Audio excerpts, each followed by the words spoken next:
da gente receber o Mauro Morelli, estrategista da Davos, que vai chegando aqui na nossa programação. Muito boa tarde para você, né, Mauro? Meio-dia agora, passado já 12:10. Boa tarde, obrigada pela sua participação. Boa tarde a todos, é um grande prazer estar falando com vocês mais uma vez. Obrigada.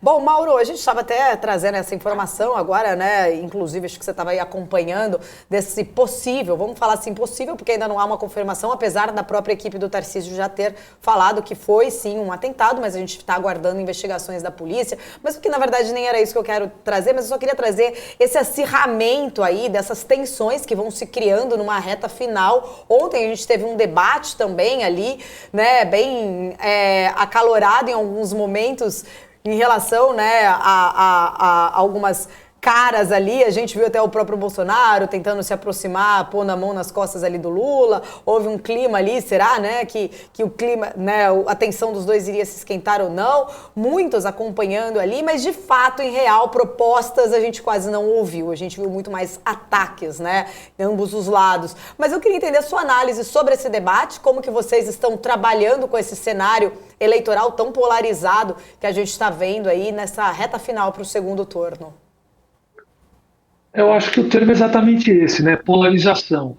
Existe muito pouco debate de ideias, de propostas e muito discussão feitas exclusivamente para o próprio eleitor, para o próprio, próprio fã, né? A própria pessoa que gosta do candidato A ou do candidato B. Fica difícil realmente analisar algo mais profundo baseado no debate de ontem exatamente por isso. A expectativa que a gente tem é que, olhando para o passado, a gente está atualmente num governo do Jair Bolsonaro, então a gente tem uma ideia do que ele efetivamente fez, implementou nesses últimos 4 anos, e o Brasil já teve 8 anos também do ex-presidente Lula. Então, de alguma maneira, se imagina que não deva haver grandes novidades em nenhum dos dois candidatos, caso eles sejam eleitos, porque efetivamente o Brasil já passou, já teve a presença desses dois políticos como presidentes. Dito isso, obviamente, também tem que levar em consideração que o político candidato é diferente do mesmo político eleito. Quando ele já está na cadeira, quando ele tem já a caneta, o peso da caneta nas próprias mãos, a postura dele, o discurso dele tende a mudar. E é isso que a gente espera que aconteça a partir do momento que os resultados do segundo turno da eleição sejam divulgados. Que exista, de alguma maneira, uma calmaria, uma diminuição da tensão entre os candidatos e efetivamente possa ter um horizonte um pouquinho melhor de como vai ser o governo do candidato eleito, independente de qual dos dois a gente tenha como próximo presidente. Agora, Mauro, hoje a gente teve a divulgação, como todas as segundas, né, do Boletim Focus, né, trazendo a expectativa de inflação para baixo novamente. O Brasil está hoje ali com o IPCA de 7,96% no acumulado dos últimos 12 meses, menor que inclusive nos Estados Unidos, que registraram 8,2% nos últimos 12 meses, agora em setembro. A Alemanha também batendo recorde, 10%, Reino Unido, então é um outro capítulo aí, a parte que dá para a gente falar depois também. E primeiro, assim, queria entender a sua perspectiva para o IPCA, né, se está em linha com o Focus e o que o Brasil está fazendo, que está conseguindo segurar a inflação melhor que muitos países, principalmente até que os Estados Unidos. O que o Brasil fez, e na realidade o que o Banco Central fez, acho que a gente tem que reconhecer nesse momento, pode ter uma crítica aqui ou ali de como isso foi feito, mas no todo a gente tem que dar os parabéns para o Banco Central do Brasil, que começou a puxar os juros antes que todo mundo, puxou mais do que se esperava a princípio. Hoje nós já estamos com juros aí, números redondos, de 14%, o que efetivamente é bastante alto, bastante forte, e isso tem trazido a inflação para baixo nesse segundo momento. Num primeiro momento, o que trouxe a inflação para baixo foi a retirada dos impostos nos combustíveis. Isso fez com que os números viessem negativos, não era uma deflação, um processo deflacionário, mas era uma desinflação, ou seja, algo muito pontual, muito específico. E a partir daí, sim, nós começamos a ter notícias positivas de inflação. Eu acho que isso, de alguma maneira, foi uma surpresa. Não se imaginava, naquele momento, quando os impostos foram reduzidos, que isso se divulgasse, se abrangesse, se transbordasse para toda a economia, e foi o que aconteceu. Então, a inflação desse ano ela está com as expectativas reduzindo semana a semana, mas o mais importante, na minha opinião, não é nem isso. O mais importante é que a inflação de 2023 não está puxando, as expectativas da inflação não estão crescendo. E aí sim mostra uma vitória maior do Banco Central, que mostra com que as expectativas dos agentes econômicos elas estão sob controle. Em uma palavra, credibilidade. O Banco Central do Brasil retomou a credibilidade e não é à toa que ele foi eleito o melhor Banco Central das Américas. Você tocou num ponto aí muito importante, né, exatamente do Banco Central, me fez vir uma outra questão, né, enquanto o Banco Nosso Central aqui está se destacando por ter agido aí muito rápido, inclusive, e ter conseguido ter esse resultado agora positivo. Em contrapartida, a gente viu muitas críticas a Christine Lagarde, né, por ter demorado demais em começar a subir juros por lá, apesar de ser uma situação, eu gosto muito de frisar, muito diferente, é um bloco onde subir juros, né, pode afetar outras economias e não é tão simples como tomar uma medida de um Banco Central de uma única nação.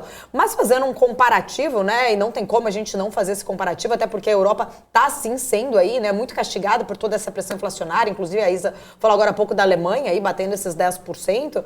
Eu queria entender um pouquinho da sua visão, né, nessa projeção. A gente aqui está com uma política, igual você falou, econômica do Banco Central mais controlada, dando, né, o Boletim Focus sinais de que a nossa inflação para os próximos anos pode ir diminuindo até chegar ao centro ali da meta até 2024, enquanto a gente olha para a Europa numa situação que não há ali num médio prazo uma perspectiva de um controle de uma pressão inflacionária. Como que você enxerga, né, realmente esses desafios aí que Christine Lagarde, ela já sinalizou que vai subir juros, mas tem várias questões que pesam ainda, né, de ser uma política em bloco. Como que você avalia aí esses desafios para a Europa conseguir conter essa inflação?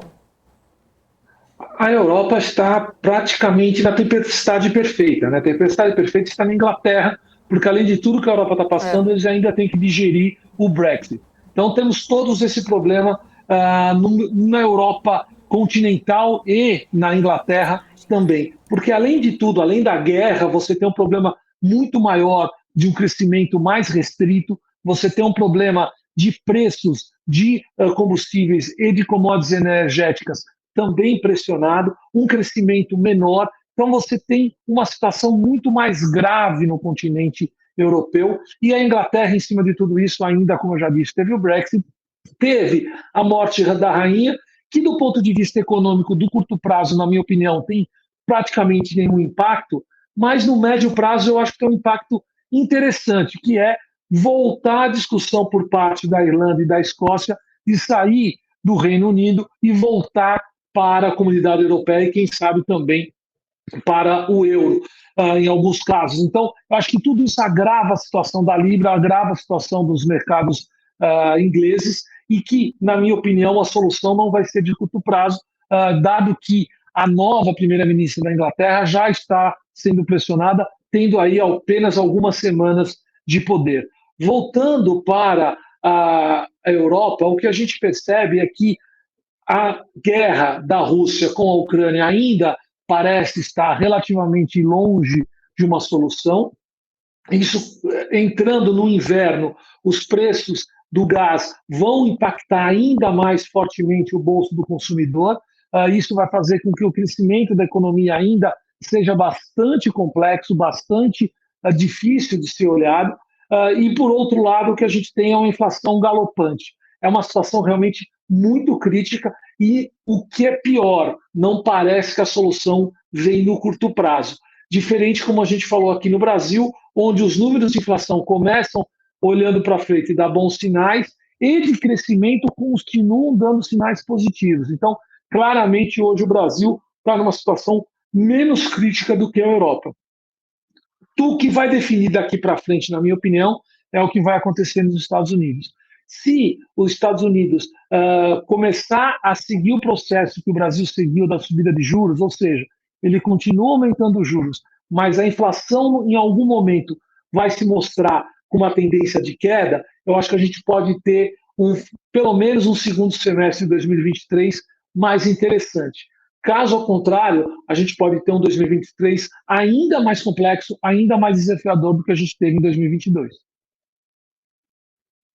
Você tocou num ponto importante, né? Você falou exatamente do Reino Unido. Eu queria tentar, né, entender um pouco mais a sua visão sobre este assunto. Mais cedo até a gente falou aqui, o próprio Biden fez críticas ali ao plano de Liz Truss e foi a primeira vez, na verdade, que um presidente norte-americano faz críticas de políticas domésticas de países que são próximos, né, parceiros ali. Enfim, a gente tem visto aí que a situação do Reino Unido não tá fácil. Liz Truss tem sido muito criticada, né? Houve ela trouxe ali, depois voltou atrás a mudança do plano econômico, acabou demitindo o ministro das Finanças na sexta-feira, mas ainda assim existe ali, né, uma conversa até de que alguns membros do próprio partido de Liz Truss acreditam que seria melhor a renúncia dela. Primeiro eu queria entender a sua visão. Você acha que exatamente, né, essa mudança, esse passo atrás, eles voltando atrás em relação ao pacote fiscal que tinha sido, né, feito, e só isso já é suficiente para tentar recuperar ali, a Libra que tinha desvalorizado já deu uma melhorada, mas só isso já é o suficiente para melhorar a economia? Quais são os desafios que Liz Truss vai ter pela frente economicamente, além desse desafio de tentar segurar a cadeira dela ali como premier, né? Não é suficiente para melhorar a economia do Reino Unido e da Inglaterra em particular. Eles estão passando por várias dificuldades, como eu coloquei, tanto na Europa, todas as dificuldades pós-Covid, de inflação, da guerra, de commodities energéticas, e além de tudo isso, nós temos o Brexit, que ainda não foi totalmente digerido, é um assunto totalmente fora de moda, mas não foi totalmente digerido pela economia ainda. Ainda tem muitas coisas para serem feitas na microeconomia para ajustar essa nova realidade. O que aconteceu com esse passo atrás, com essa retirada desse pacote, é que diminuiu a perspectiva de uma piora, mas eu não acho que venha uma melhora, porque o que acontece era, com esse pacote, a gente ia ter uma situação de uma deterioração ainda mais forte no lado fiscal inglês. E isso, hoje, no mundo que nós estamos vivendo, que já é um mundo que sofre pressão inflacionária, é muito arriscado entrar novamente nesse percurso, dado que todo o dinheiro que foi gasto por causa da pandemia. Então, do ponto de vista, eu acho que é uma boa notícia, mas é apenas uma diminuição da piora, não é uma reversão de tendência, porque, de prático ainda, a economia inglesa tem muito o que fazer para voltar a crescer de uma maneira significativa, e ela, sim, a primeira-ministra, tem um trabalho de casa enorme, começando para retomar a confiança da sua base partidária, que sofreu muito com esse pacote muito infeliz, usando um termo aí um pouco mais forte, mas, na minha opinião, completamente infeliz. Tá certo. Mauro, queria um recado final, né? Estamos aí quase passada a metade do mês de outubro, temos um mês onde tem essa eleição, né? Daqui a pouco chegando, novembro tem início de Copa do Mundo, ou seja, o ano vai passar agora, esses últimos 3 meses aí devem passar muito rápido, mas deixa seu recado final aqui para os investidores que estão nos acompanhando, o que realmente vamos ter agora já a divulgação também da temporada de resultados, o que o investidor precisa ficar atento, né, para conseguir aí se manter, né, às vezes nos ativos que eles estão ali posicionados, ou conseguir aproveitar janelas de oportunidade que podem se abrir nesse último trimestre do ano? Olha, o ponto principal que gere, na minha opinião, que direciona o que acontece no mundo hoje se chama inflação. E a inflação, na economia mais importante do mundo, que é a americana, para mim tem que ser algo que tem que ser olhado com minúcia no primeiro, segundo e terceiro nível. São as 3 primeiras importâncias a prioridades. Inflação americana. Em quarto lugar, vem a inflação brasileira. E aí sim a gente consegue fazer um cenário um pouco melhor. Na dúvida, olha a inflação. E na dúvida, num cenário como a gente está vendo hoje, de muita volatilidade, muita oscilação, quanto menos mexer no portfólio, mais seguro o cliente vai estar. Tá certo, muito obrigada, Mauro Morelli, sempre um prazer poder falar contigo. Fica aqui o convite para voltar mais vezes. Até a próxima. Até a próxima, um grande abraço a todos.